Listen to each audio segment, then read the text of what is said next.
We've sewn our rag quilt blocks, and now let's go put it together and finish our rag quilt. But first, always remember to share this so it will save to your profile and you can find it when you're looking for it again later.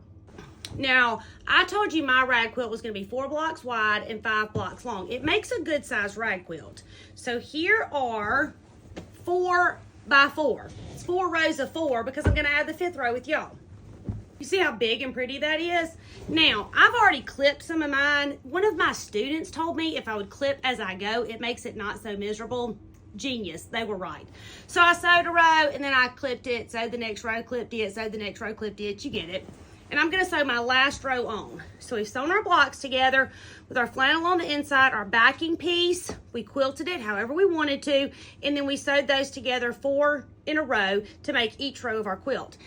Now we're just gonna put our last row on. And we're gonna do that by laying 1 row face down and our quilt face up. So we have pretty side on the outside and pretty side on the outside. Now, we're going to sew it all the way down this seam. Now, I told y'all I sewed mine really wide. 3/4 of an inch is what I sewed it. And I'm going to sew this one the same way. But sew yours as wide or as narrow as you're comfortable. This rag quilt is made with the Sweet Things fabric by Andover that I'm currently fascinated with, and this is the same way we're making it at my retreats. So if you want to grab a kit and follow along, go to hometownquiltcompany.com. Grab it from my website. It comes with a full pattern, or just get the pattern and use your own fabrics at home. Now, after you've sewn all of your rows together, you're going to clip them. Do you see how I started clipping the center of mine? I have to clip this row that I just sewed together, and I have to clip all the way around the outside. But before I clip the outside, I'm going to go and stitch all the way around. Same 1/4 inch seam that I've been using, but use whatever you've been using. I know, I just said 1/4 of an inch, but I meant 3/4 of an inch. That's what I'm sewing mine. And I'm sewing it that wide so that I have room to clip it. Because if I don't sew it that wide, when I start to clip my rag quilt, I 100% of the time clip my seams. So maybe this will keep it from having too many holes. Okay, we've sewn it. We've sewn it together, and we've sewn it all the way around. Now we're going to clip it. These are some Fiskars spring action shears specifically made for rag quilts. They're pretty snazzy, but they're also pretty hard to find.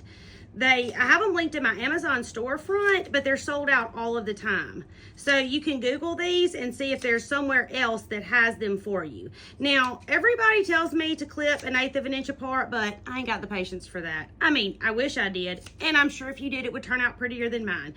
I am clipping mine probably about 1/4 of an inch, maybe a little bit closer than 1/4 of an inch, but I'm too busy trying not to clip my seam that I'm not really measuring how far apart I'm clipping them. So after you finish clipping it, then you're gonna go around and clip the outside all the way around. You see how I started clipping right here? I'm gonna do the same thing to the outside of my quilt, and then I'm gonna take it home and wash it. Now, when I wash it, I'm gonna put mine in the washing machine, and then I'm gonna put it in the dryer. But when I put it in the dryer, I need to check the lint like every 10 or 15 minutes because it will fill up your lint catcher super fast.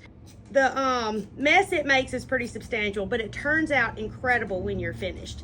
Now, I clipped the edge of this. I'm gonna go around and clip the rest of mine. You clip yours. And please don't forget to email me a photo to hometownquiltcompany@gmail.com. I wanna see what you've made. My rag quilt is made from the Sweet Things fabric, you know, the fabric I'm currently obsessed with, and there's some kits online on my website. Or if you need a pattern to follow, you can get the pattern and use your own fabrics, or you can make the same thing I'm obsessed with. My name is Tammy. I'm your favorite sewing teacher, and I would love for you to come sew with me.